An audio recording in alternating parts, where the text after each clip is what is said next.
This meeting is being recorded. I'm not able to see your screen though. I'm sharing. What about anybody else? Can you see my screen? Yeah, I can see it. All right, now I can see. It's probably some lagging. Sorry, my bad. Cool. Good morning, everyone. Today is September 7th, Wednesday. This is the Kubernetes Data Protection Working Group meeting. Last session, Eva has given a very good talk around how do we enable CBT in Kubernetes using the extension, API extension. We plan to leave some room for forum last time, but we didn't make it. So this time we have the main item on the agenda will be forum talking about the change list initial, the file change list initial discussions, and more specifically focusing on CSI spec changes. And then we will shift to E1 to see whether there's any updates on the CBT cap. And we'll open the discussion to the group. Cool. Juan, do you want to grab the Can I share the screen? Okay, Right. let me stop sharing and you the co-host. Okay, can you try? Thank you. So can you see my screen now? Yes. Okay, so not sure which screen are being shared right now. Let me see if I can close. Can you see the doc or just? Yeah, I see a doc. Oh, okay. Right now I don't see anything. No, okay, right. Then there you go. I think it's correct screen now. Oh. So I will focus today only on the CSI change, right? The Kubernetes chain. We still talking about it with Ivan is to talk about more when he do a CSI change. I mean, for the Kubernetes chain, for the CSI chain, I want to enhance what Ivan currently Ivan and I were currently working on with the volume snapshot delta. And currently we have the mode as by default it will be block, which is in the string mode here in the CSI request, like the volume snapshot delta request currently is mode equal to block, mean this is block change, right? So that I want to add another value. So in case if it's not blocked, we can specify it as a file system for file chain for chain file list. And if that is the case, then in the response, I add one more at the bottom. So currently we for the block, everything will be up here, right? And in the block, we also say that if it is optional. If it's empty, that means if it is not specified, that means it is it's not a block, so it is file. So in this case, we add this one at the bottom is the file system volume snapshot delta, and the variable name will be file delta. And I think in this case, then this two should be in this like one off. Should put them together. You can take a look of the volume snapshot API. Oh, you so one off, right? So either files or block delta, right? You also it make it cleaner that way, right? Right. Okay. Just you can take a look at that example. Yeah. Okay. Oh yeah, I can change this one real quick. So maybe that one will be like. So it's basically you're going to be it's going to be just one field, but then that field will has this definition of one off. It's either so that you don't have two fields. Yeah, but you can take a look offline. Oh, okay. So after that, I will take a look. Okay. It's a gRPC constraint keyword, like one off. No, this is a Kubernetes API. Kubernetes API just you can do that in the manifest. You can say. Right, but this thing that we are looking at, it's a gRPC spec, right? gRPC. Yeah, I am this But then the you will also CSI. need this one in Kubernetes API, right? Or no, we don't have a. We will not. I'm not talking about that yet. Oh, We have just focused on the CSI today, right? Yeah. Well, So- let's let Fang continue then. Yeah. So it's either here or there. I mean, I think what I meant is to just add this field in for file chain. If it is blockchain, it will be specified here. If it is I file think yes, chain, even in CSI, I think you can do something like that. Maybe you can take a look of the CSI spec. I forgot Yeah, the yeah. exact format, I think. There's Okay, something like that. So you just I would take a look and see Mhm. if we have to do two field here or just one field that contain different type. basically you need to define another message. In that message, then you would have those two things. Oh, I Something see. like that. Okay. Yeah. Yeah. Okay. So that inside this message, I have another message. Yeah. So this option will be just I be like a see. general snapshot data. But Oh, then, okay. then you have another message saying, okay, you have those two optional field on Either one or or right. something like that. Yeah. Okay. I share a link on Zoom chat, so maybe take a look when you have a minute. Later. Okay, I will Okay, take a look thanks. at that. Yeah. Thanks. So and then when we have this the delta, it will be I should make a copy of this and I change it into file message. I'm not even sure if this one is correct, but for each of the file change, I'm proposing we have the following fields, right? So it would be the size, the M time, A time, C time, and so on and so forth. But the most important, I think, is the flag, right? This help us to optimize, right? So also when we, if the file being deleted, right, or moved, etc. So I base these from the PowerScale one, this document from one here, and hopefully I haven't done much research to see if other company exactly how they do how their RPI look like. But I'm I'm based this one from one FS from Dell, but we can enhance it. But the idea is that in this chain file, we specify the type of change, and so that we can effectively only backup or restore the specific file that it changed between the two snapshot.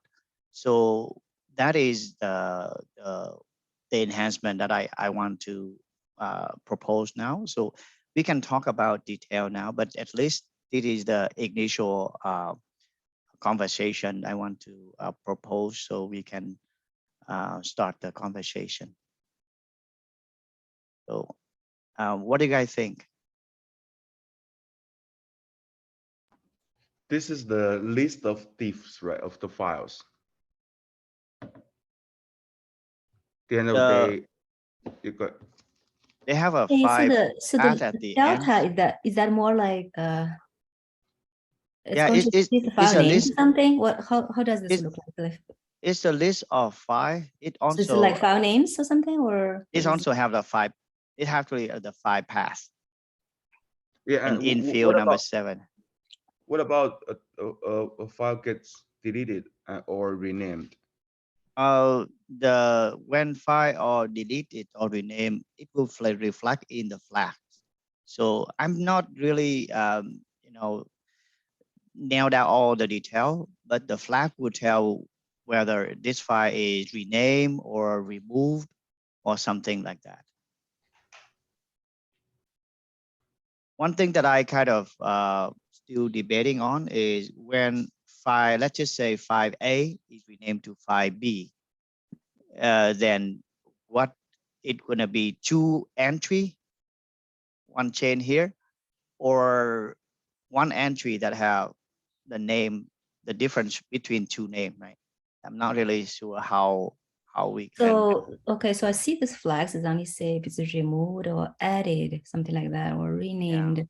What if just the contents get changed? Then do you just need to back up the whole file again? Is that right? Oh yes, that's currently what I have in mind. If that content change, we will back up the entire file.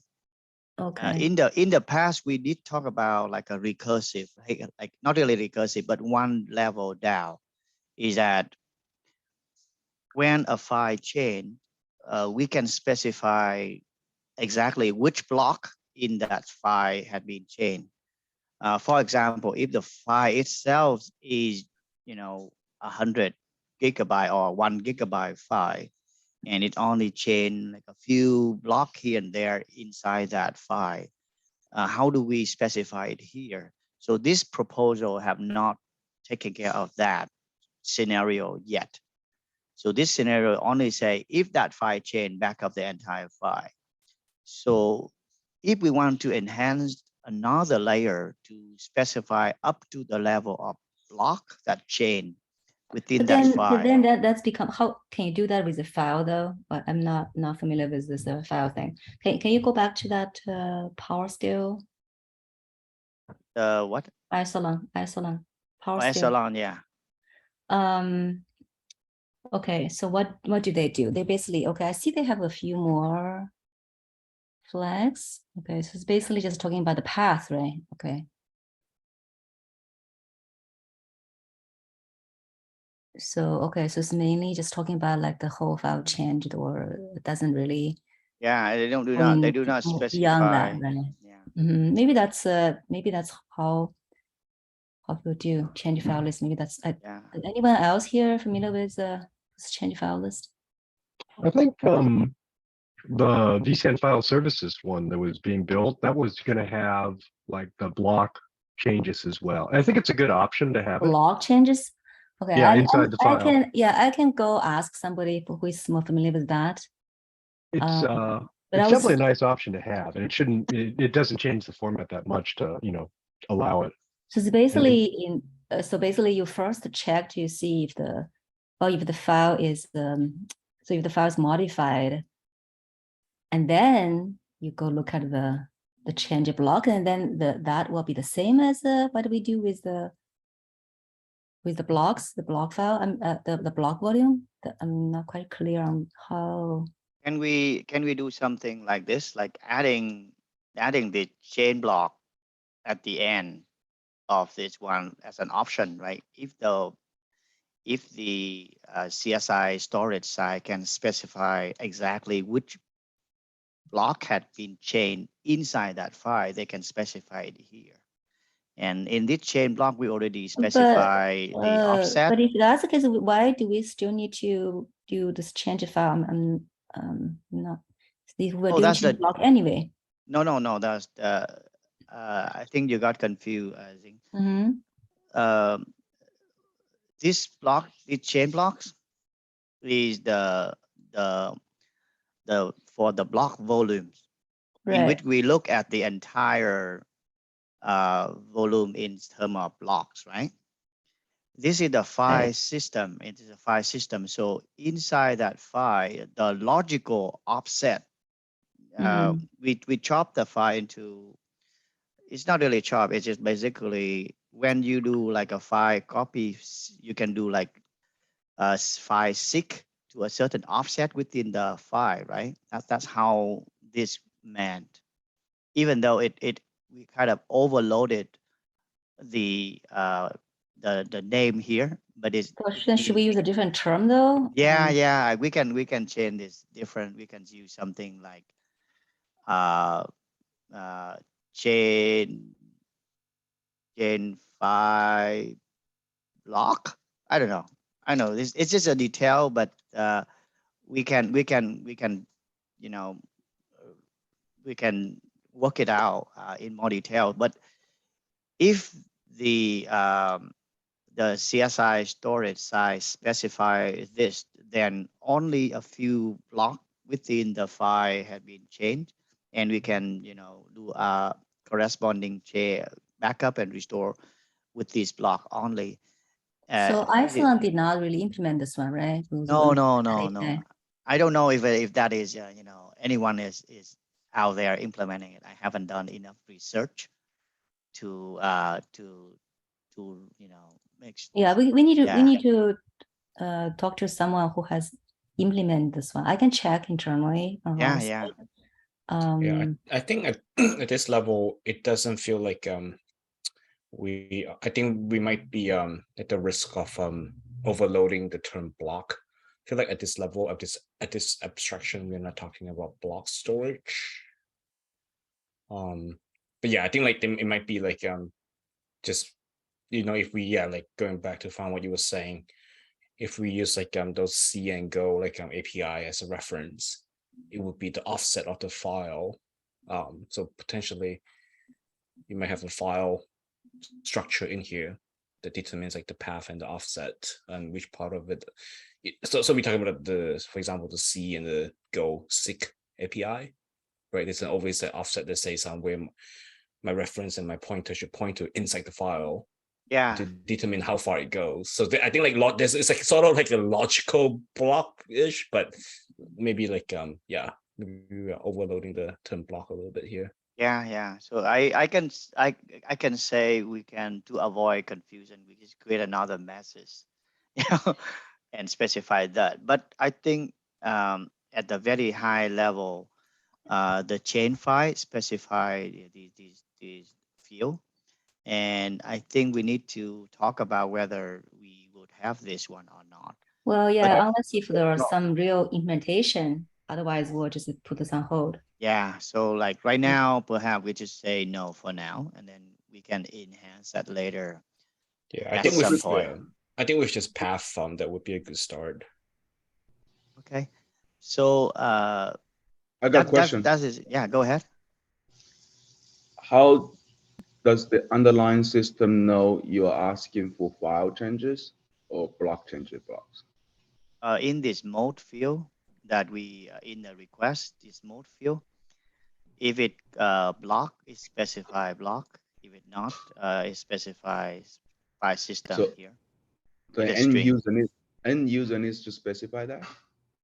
The, How does the end user? This is where the Kubernetes layer coming in, right? The end user is starting from the Kubernetes layer. I haven't not working on that part, but Yeah, I imagine that could be an enhancement of what currently Ivan is working on the Kubernetes side. Do you Xiangqian, do you see any problem there if it is a user provided value through the Kubernetes API? Yeah, when we send that, the user only obtains the snapshots, right? They need to understand what this snapshot is based off of, whether it's a filer or is a local file system, or is it just raw block devices? Mm-hmm. Before they even send this call, right? So I assume that if it's a raw block devices, it's not gonna work if you call this API to get the file change list. Oh yes, yeah, it makes sense. So I think in the Kubernetes side, the Kubernetes, when they receive two volume snapshot name, it would have to look up the mode as well, right? Before it go down to the CSI layer, it have to know what is the file.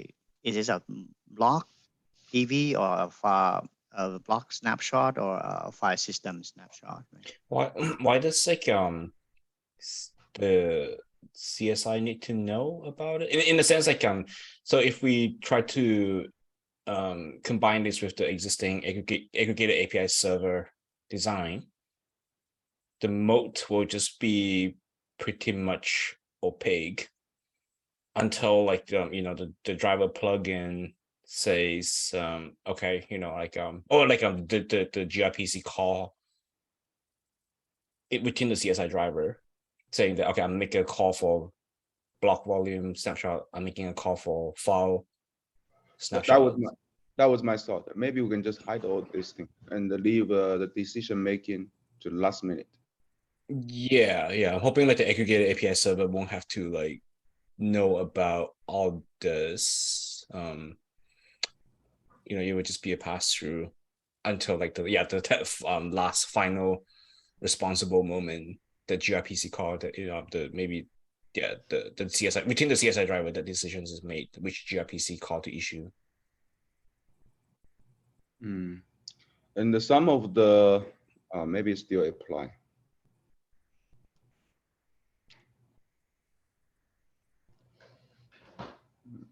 I think this is the layer where we have to make a decision, right? Like, because this is the CSI layer right here we're talking about here, right? So it need to know whether this is a request for a file chain or blockchain, or if we decide to make this opaque by not specifying this at all and leave the back end, like the storage, to figure out whether to respond with this way or that way, then during the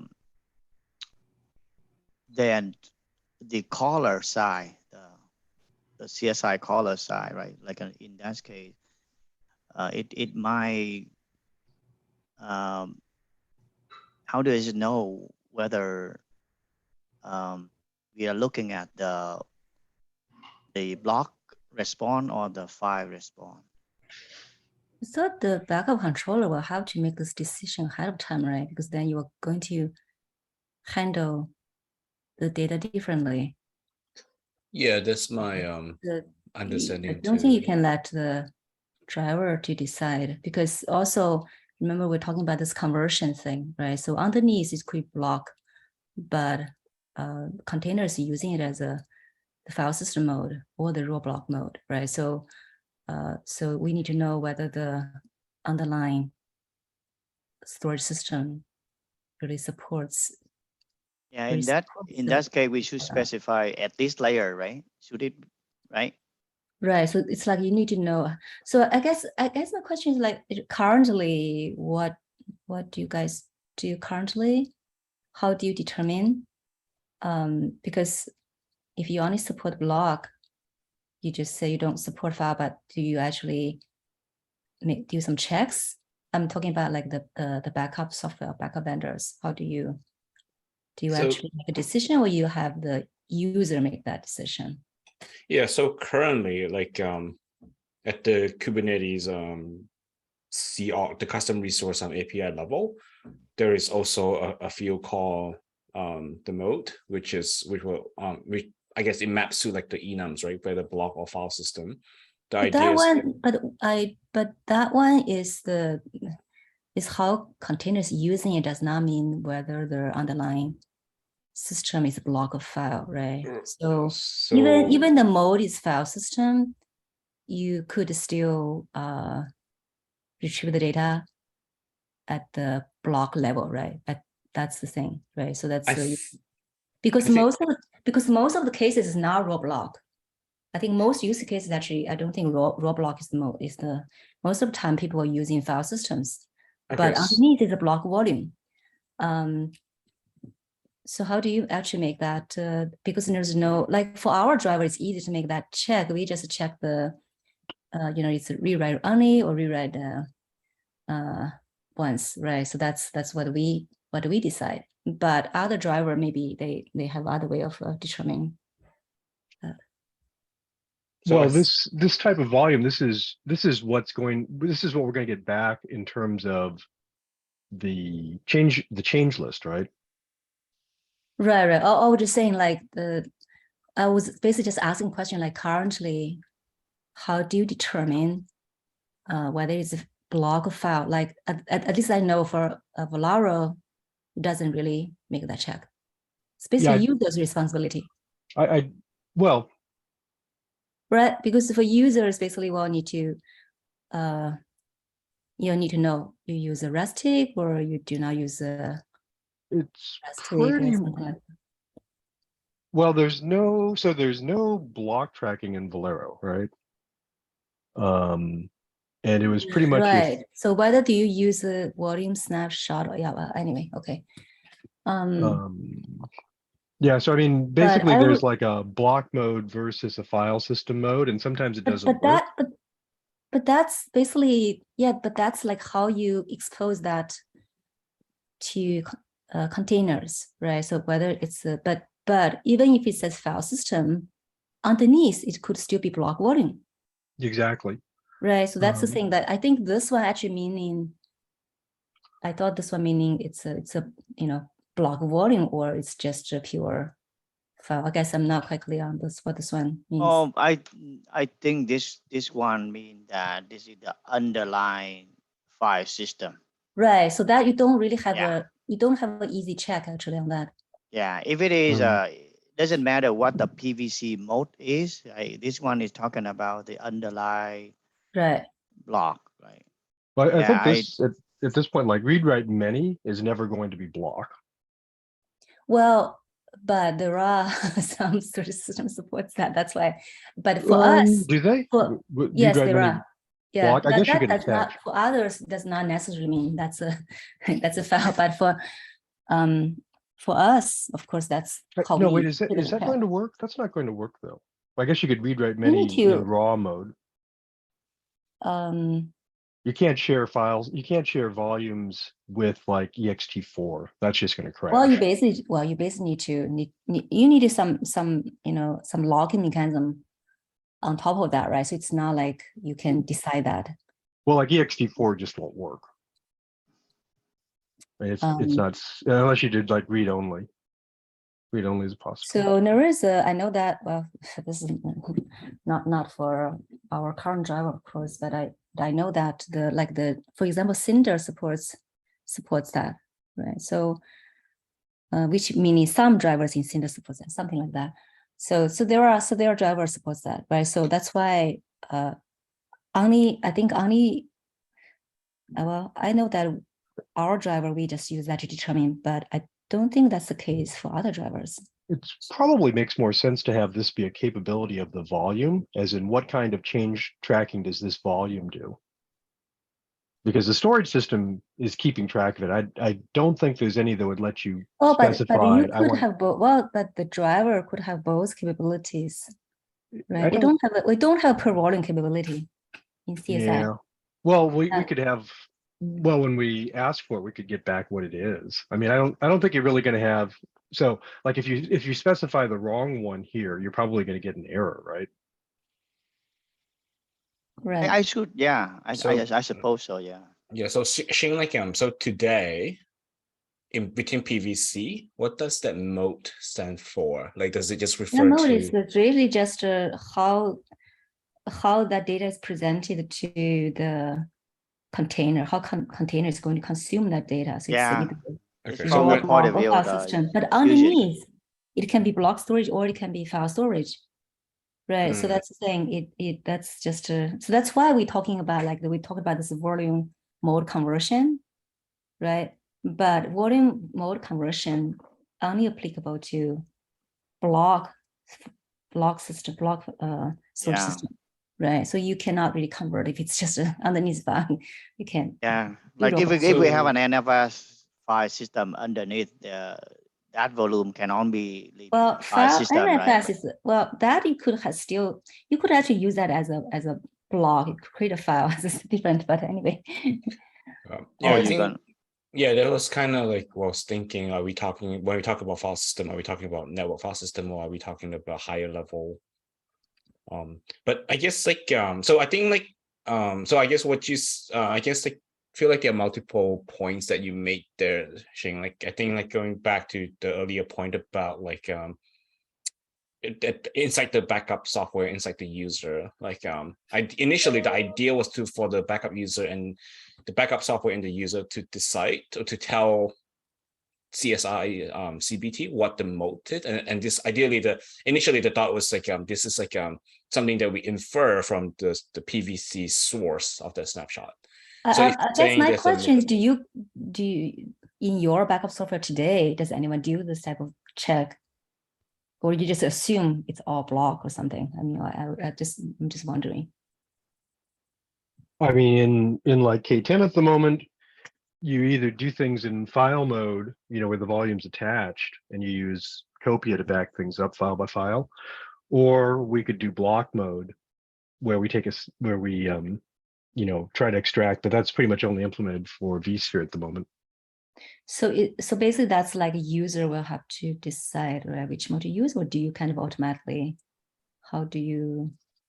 They would pick which mode to use. You choose. Okay, right. Yeah. That's what I thought. I think because there's really not a good way. I mean, like a general way of determining that. Mhm. Yeah. Yeah. Okay.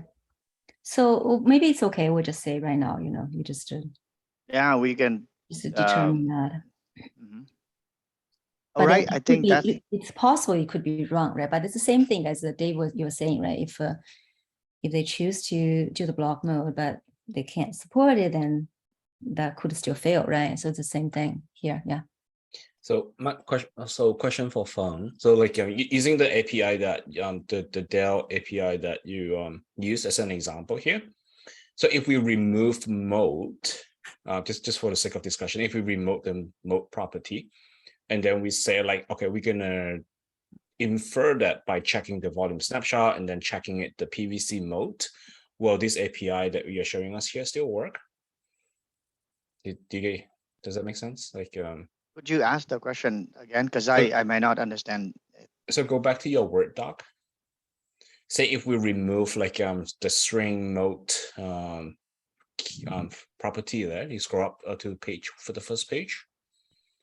If you remove that string mode, right, and then we say like within the CBT aggregated API server or whatever, we just detect that by checking the source PVC. You know how the PVC have its mode too. Oh, okay. And then we said like the PVC mode is block, and hence we call the block gRPC or the Yeah, but With Ivan, that- that's what we're saying. That's not reliable, right? So Because yeah, the if it's a underneath. file system, you could still back it. You can still get the CBTs. That's the thing. right, but I want to okay, so cool, yeah, thanks. So that totally Raw makes block is the only one you know for sure. But then I don't think raw block is used that much, right? So it's not like most of the time people probably just use file systems. right. So How do you what could. You what lay- cannot check. There's no reliable. I can say that with the VCSI driver, we have a way to check, but I don't know if that's true for other drivers. Like for Got it. us, we just check the access mode, not that mode you were talking about, the volume mode, but we check the access mode, which is rewrite many or rewrite once. But yeah, that's okay. not the case not necessarily the case for other drivers. Okay. Right. So what Right. about just again, thanks, got it. So I get the point there. That makes sense. What about the API that Feng you were using as an example, the Dell API? What layer of abstraction is it giving us? Like, does it know? Does it care whether underlying is block, or did this already assume that it's not a non-block storage? Oh, this one is like I think this one is just a file system type all the way through. All the way through. Okay, got Yeah, it. so I it's just want to know. Okay. if the PVC, it would be file system PVCs, and then on the back end is also a file system. Okay, so in this case, when you put together this initial design, you just assume that this mode is all the way through it is file system. It's a non-block storage. That's Yeah, the it's a assumption. non-block. Okay, storage, yeah. okay. I guess to Xing's point, like it is possible that a file system is backed by a non-block backed by a block storage. Do you have it? We have it. We so there is a case where the file system PVC is actually backed by a block storage. So that does happen. Okay. I think that's quite frequently, I think. Okay, and I think if I remember correctly, you already did a prototype on that with the existing volume snapshot. Yes, Delta thing. not a prototype, but a test. Yeah, just a test. Yeah. In which we can actually take a snapshot of it and Get the CBT. Get the seed. Yeah. Okay, and that is based on like the scenarios where it is a file system on top but block underneath. So that already works. Like based on at least like during the last at least time from on the design point of view, yes. But during the last time we tested it. Okay, and then underlying at the CSI gRPC level, we are still calling the block API, the CBT block API. Yeah, it is a CBT. Okay, CBT block API.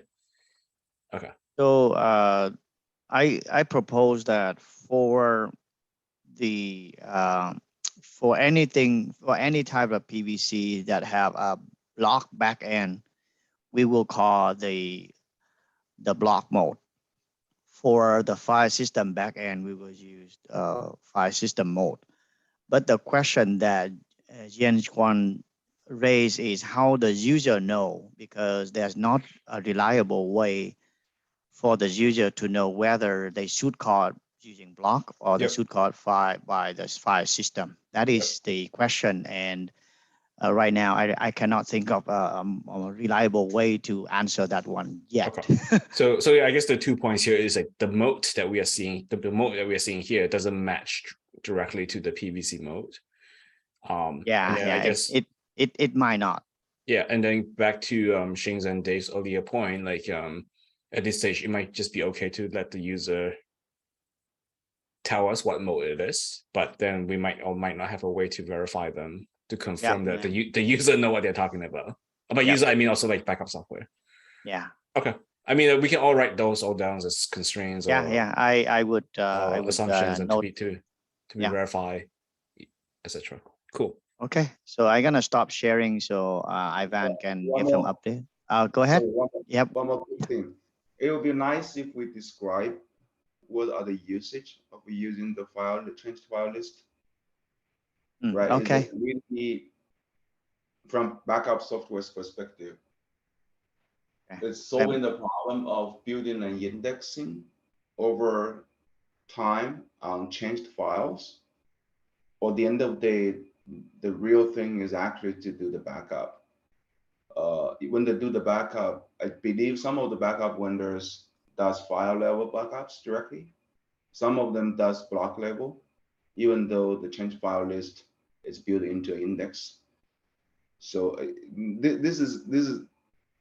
this might make the API slightly more clear in terms of serving world usage. I understand. So we should be able to write down like some usage case from a backend point of view. Okay. Wouldn't the volume snapshot have so? How does volume snapshot work today with file system? Does it just work? Well, if the file system supports it, then you can still implement volume snapshot. That's fine. You can still have a volume snapshot for file system. Okay, so if the CSI driver support it, we can use volume snapshot for NFS, for example. Yes. Right. Correct. Okay. Gotcha. Cool. Okay. From I'm gonna. user's perspective, they don't need to necessarily understand. Right. All the care is a volume snapshot resource plus a PVC resource. Because you cannot expect a data protection officer or whoever, the cluster manager, understand every single PVC. That's not the expectation on them. They're just responsible of, okay, I have a backup plan for this entire cluster. I have all the workloads running in this cluster protected.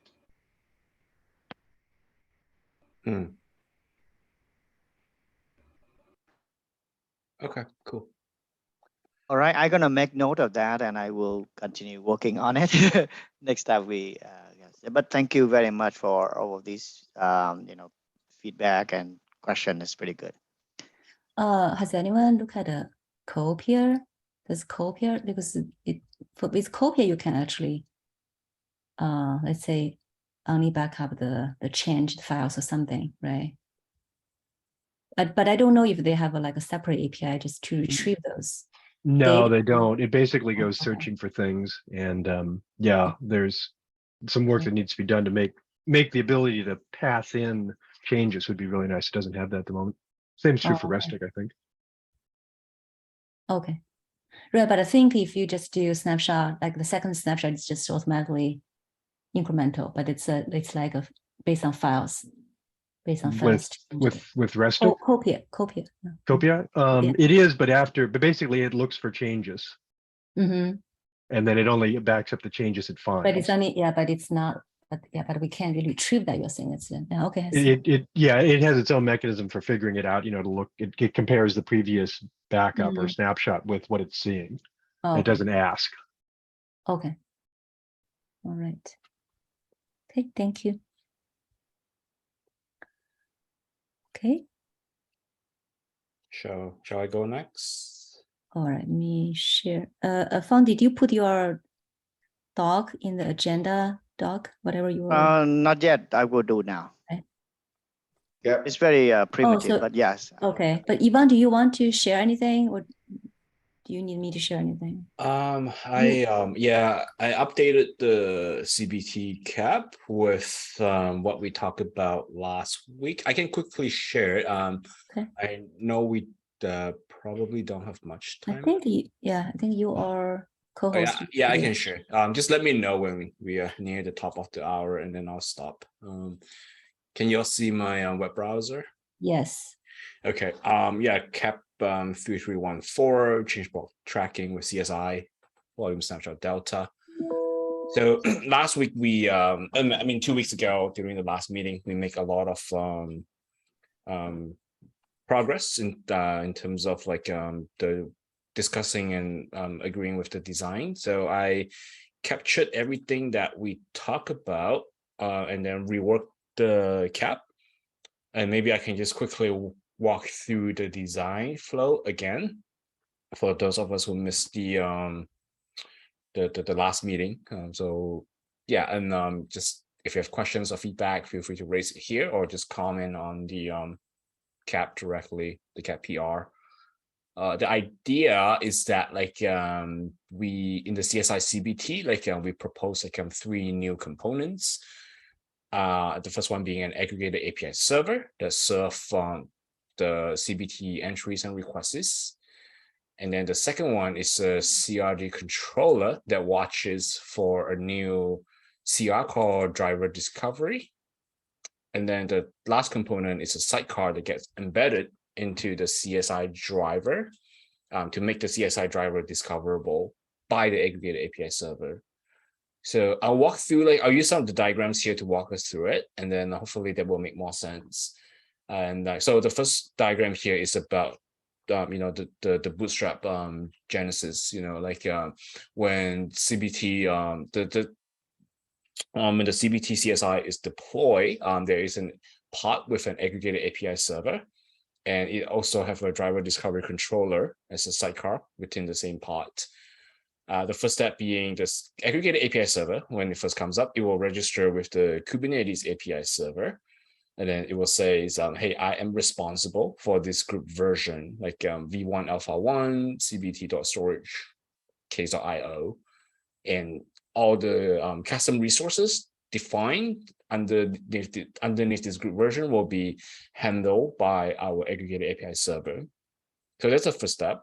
And then on the other end, the other side of the world, when the storage provider CSI driver comes up, we would have the sidecar that basically it publishes itself, it registers itself by creating a driver discovery custom resource.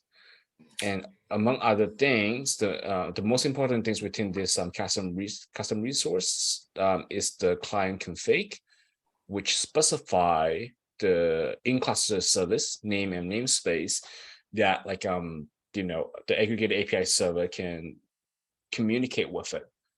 And then it will have a CA bundle that can use to generate TLS cert to establish that trust between the aggregated API server as well as the sidecar within the driver. And then this is where, after this custom resource is created, this is where the CRD controller comes in, and then it will persist this driver discovery resource into the Kubernetes etcd.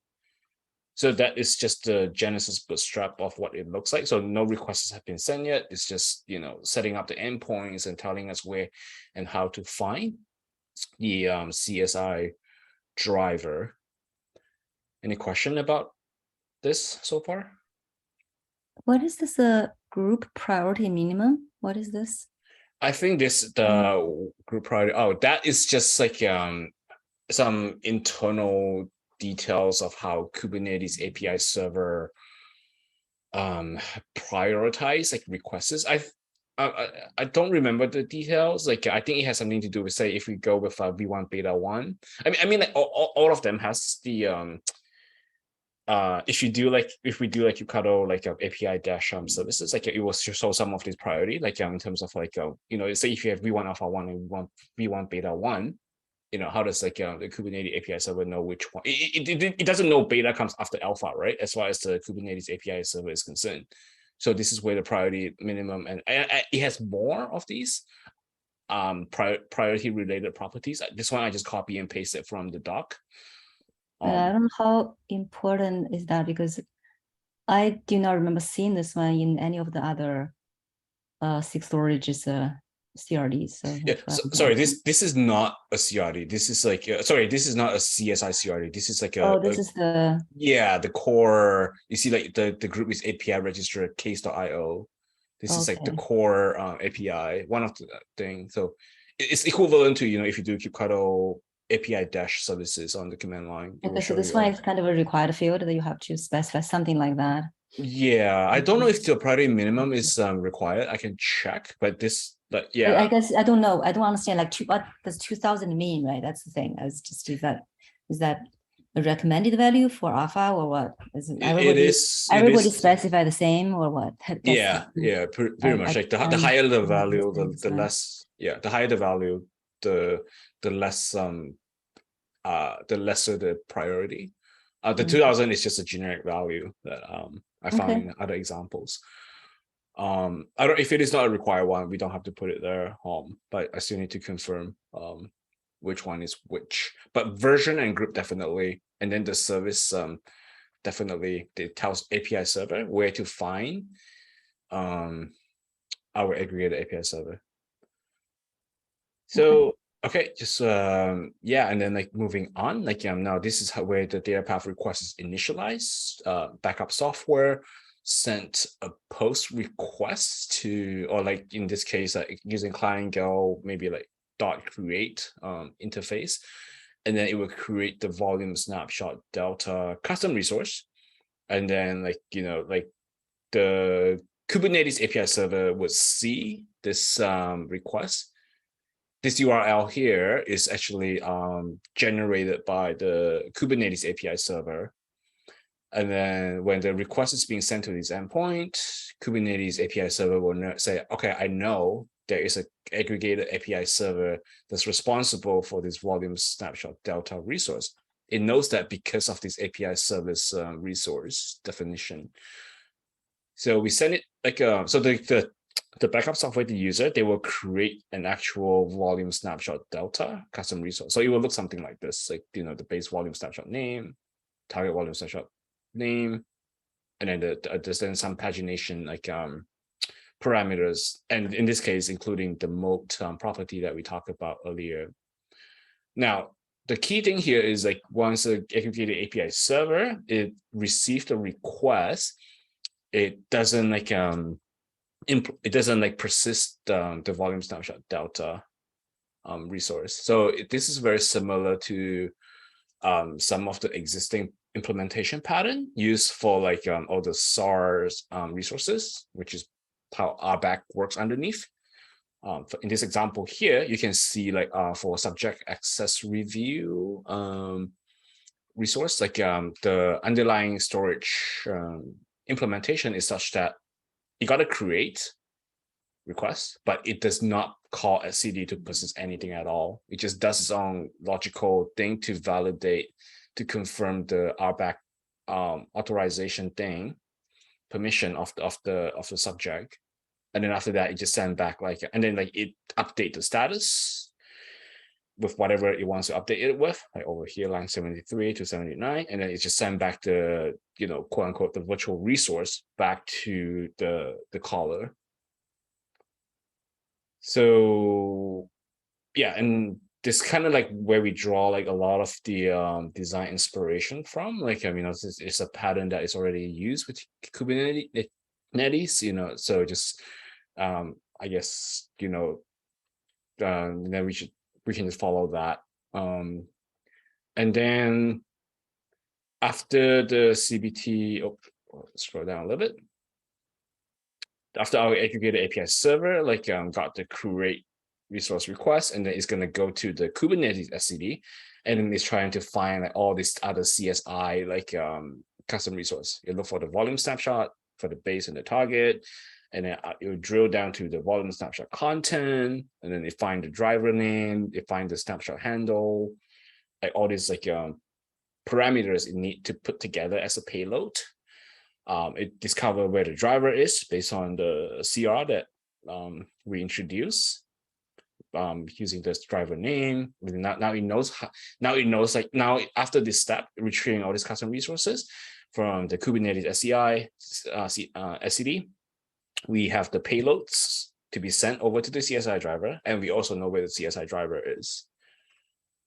And the final round trip page here is just like, we post like a HTTPS request with all these parameters and payload that we gather as a payload, as a JSON payload to the CSI driver side. And then our sidecar would receive this, and then it will make a gRPC call over the unit socket to the provider CSI plugin. And then the final green arrows here just show how the response travels back to like the backup software. And then from the backup software perspective, it was look like, oh, this is the volume snapshot delta I created, and all within the status is all the change block entries that I just received with offset, data token, and so on and so forth. Does the flow make sense so far? Any questions? Could you remind me what's the usage of offset on the spec? On the spec, right here. Okay, so yeah, from our last conversation, I think this is where the I guess for the alpha version, like we're proposing, like at this point, like just let the backup software handle the pagination themselves. So to limit the offset. So I got a request and the response back, right, as the backup software. And then now, like within the status response, like the backend would tell me, are there more data coming? So if I want more, like I would just like recreate a volume snapshot delta with a different limit and offset in my next request. But this is a resource though. Yes. Yeah, right. So like the name is, so are you talking about like the potential conflict in names if we recreate it or something?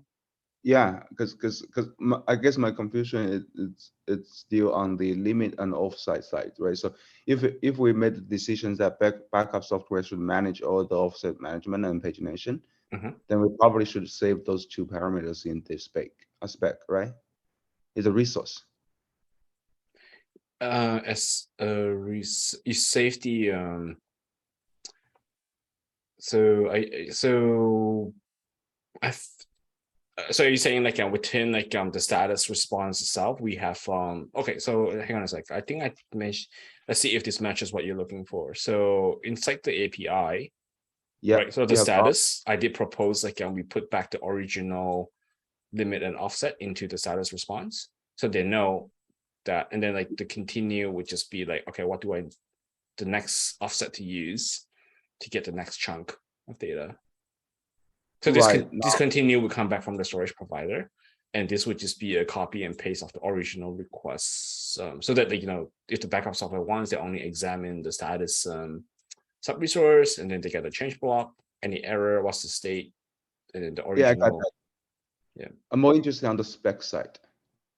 If you go up a little bit, the spec side is also limit and offset, right? Right. This is persisted in the API server, is it? This is provided by the user. Is this in the request? Is this resource persisted in the API server? It's not persisted in SCD. Okay, so because I heard you saying that this will be saved in the API server. Oh, sorry, no, not the. But only the only thing that got persisted in this whole design is volume snapshot content. We know they're persisted already. The only thing that got persisted is the driver discovery that we use to discover where the CSI driver is. I think like a month or two ago, like I asked about something like, can we put this into the CSI driver resource? But looking further into it, I think like the CSI driver, even though it feels like the right place to put it, but it feels like it is being used by lower underlying operation with the kubelet, I think. So I don't know if we truly need this, if driver discovery resource. If we don't, like, can we put it into CSI driver? But it feels like it shouldn't be in there. I don't know. I haven't received any real feedback on that. It's just suggestion. Okay, just so the light blue box there is not persisted, right? Yeah, no, this part is not. So if they want to do it again, they would just have to resend the post request or the same create request. Could you go down a little bit? Another diagram down there. Mhm. Is any implication over there? Your requesting limit is 256 and the response is 500. The number 3 Number is actually 3. Oh, it's just it's just a mistake. I think Okay, it can be whatever we want it to be. Got it. Now we are on top of the hour, but I want to say that like I did update the risk scan. We'll go over this next time. Like under the risk and mitigation, like there's a lot of issues around like what if someone trying to DOS us, because some of these operations can potentially be expensive. So I wrote down some thoughts and points on how we mitigate that using Kubernetes and flow control APIs. Thank you. So okay, I think Xing, maybe we can continue next time then. Okay, sure. Right. Yeah, if folks have any questions about this, feel free to ping me on Slack in the data protection working group.